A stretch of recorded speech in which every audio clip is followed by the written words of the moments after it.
Hello, my name is Sue Levy.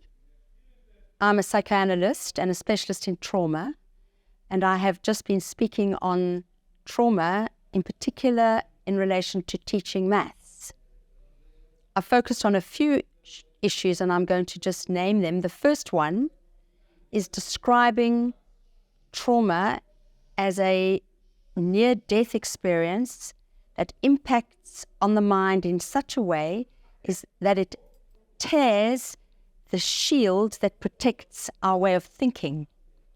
When there is a near-death experience and there's a tear in the shield, we lose something called the organization or the capacity to categorize our thinking. In particular, the past and the present get interfered with, and our capacity to know the difference between good and bad gets interfered with.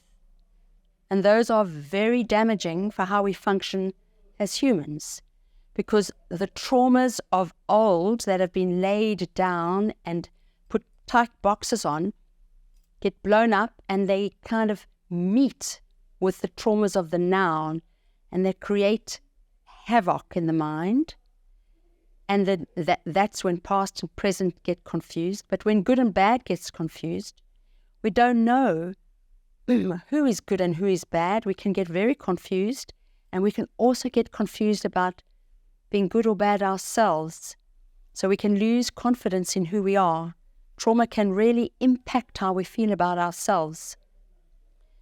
Another very important aspect of trauma is that at the unconscious level, that's the level that we don't know, but which still is operative in our minds, trauma is experienced as a relationship to somebody who means us harm.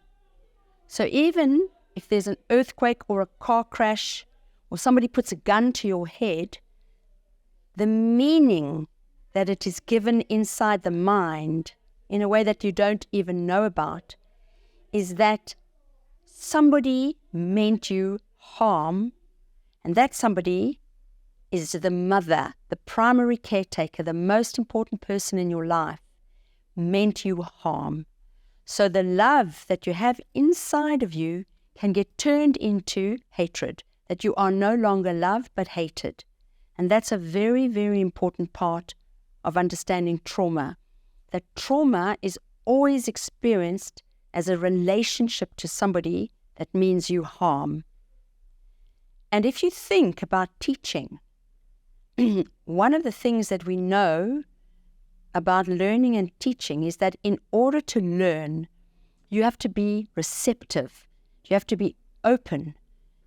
You have to be ready to get something from somebody else. Trauma damages a human being's capacity to be receptive to somebody else because people become dangerous. So there's a breakdown in openness. There's a breakdown in the capacity to receive from the other person. But trauma also impacts on the capacity to concentrate and to pay attention because of the high levels of anxiety that something bad has happened. And that interferes with a human being's ability to stay focused.